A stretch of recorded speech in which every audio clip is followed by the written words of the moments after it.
Bonjour à toutes et à tous et bienvenue dans cette vidéo tout spécialement consacrée au LG Q6 qui m'a été gracieusement prêté par LG Benelux pour une petite période de 2 semaines environ. Alors on commence le déballage de ce LG Q6 qui a été gentiment prêté par LG pour une petite période de 2 semaines avant de recevoir un nouveau modèle. Donc ce LG Q6 se présente donc comme ceci. C'est un modèle qui est déjà servi. Alors, donc nous avons pour commencer le téléphone en couleur noire qui est déjà quand même assez bien griffé. Dans la boîte nous avons un chargeur micro USB assez standard avec un plug adaptateur qui permet de recharger un peu plus rapidement votre appareil parce que c'est un 5 volts 1,2 ampères, donc c'est un chargeur rapide. Il est également fourni avec des écouteurs classiques, donc ne vous attendez pas forcément à une super bonne qualité sonore. Et maintenant démarrons la petite bête. Celui-ci par contre est encore un ancien modèle, donc nous avons un bouton pour le démarrer.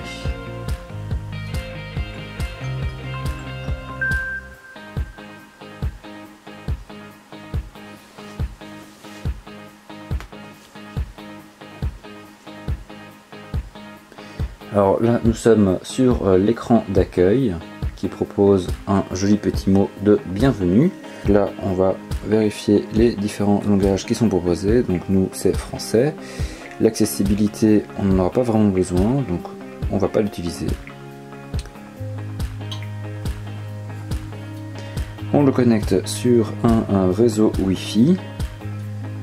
Ce modèle-ci apparemment n'est pas compatible avec les réseaux Wi-Fi 5 GHz.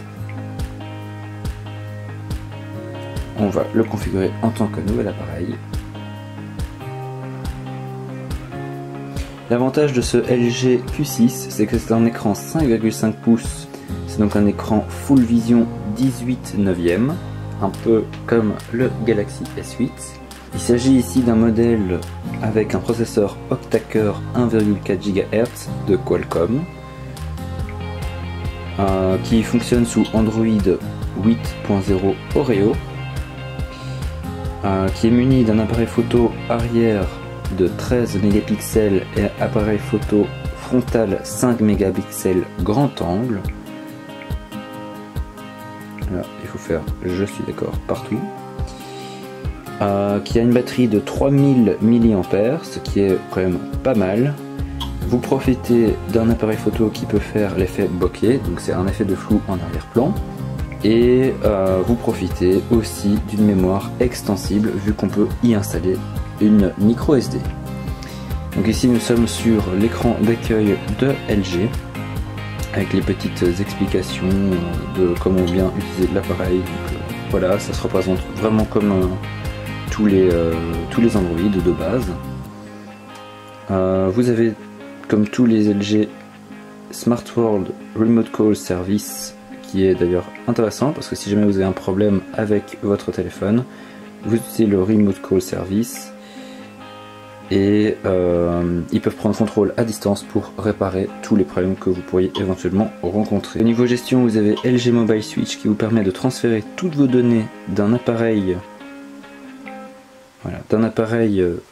Android vers lui.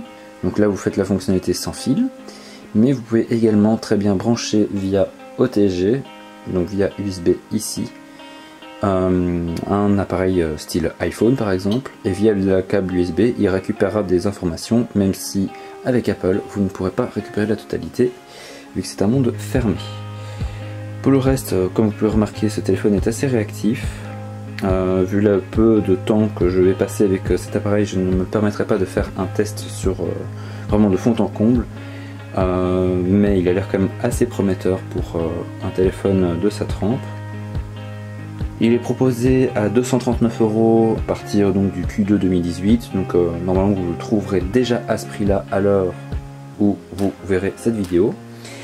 Pour le reste, franchement il a l'air quand même assez bien équipé malgré tout pour un téléphone milieu de gamme qui a déjà fait un petit peu son temps. Alors ce téléphone est muni de 3 Go de mémoire vive et a une mémoire interne de 32 Go, ce qui est quand même pas mal pour un téléphone à moins de 300 €. Et il est disponible en plusieurs coloris, donc là ici c'est du noir, mais vous le trouverez également en un genre de gris bleuté et une couleur or qui tire un petit peu vers le beige également. Il a quand même pas mal de qualité, puisque pour un milieu de gamme, vous avez un appareil photo arrière de 13 mégapixels qui peut rivaliser avec des Galaxy série S des années précédentes. On va pas le comparer au Galaxy S8 qui est encore trop récent, mais on pourrait commencer à le comparer à un Galaxy S6 par exemple. Il donne vraiment une bonne qualité de photo de manière globale, juste que comme c'est quand même un milieu de gamme, son processeur a des performances, mais il vaut mieux éviter de trop bouger pour éviter d'avoir du flou. Son appareil photo frontal est un 5 mégapixels, on se retrouve avec une qualité vraiment très bonne, meilleure qu'un Microsoft Lumia 950 par exemple, même si on reste sur la même finesse au niveau pixelisation. Et on profite d'un effet grand angle qui est des plus réussis. On est à du 2160 sur 1080 pour un écran de 5,5 pouces avec un petit arrondi sur les côtés, donc ça c'est franchement pas mal.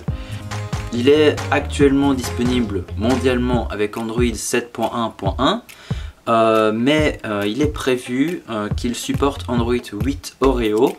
La mise à jour est en cours de déploiement d'après LG Benelux, donc ça ne saurait trop tarder. Il est quand même assez joli, mais malheureusement il prend vite les traces de doigts et avec le temps il prend aussi les griffes, ce qui est vraiment dommage. Mais bon, c'est un téléphone milieu de gamme, donc on ne peut pas non plus s'attendre à quelque chose de vraiment parfait. Mais quand même, au niveau spécificité technique, il tourne vraiment bien. Il a l'effet bokeh pour l'appareil photo qui, pour un milieu de gamme de sa trempe, est vraiment un must. Puisqu'en fait, il vous fait des photos portraits un peu au mode studio ou mode portrait de l'iPhone 10 et de l'iPhone 8.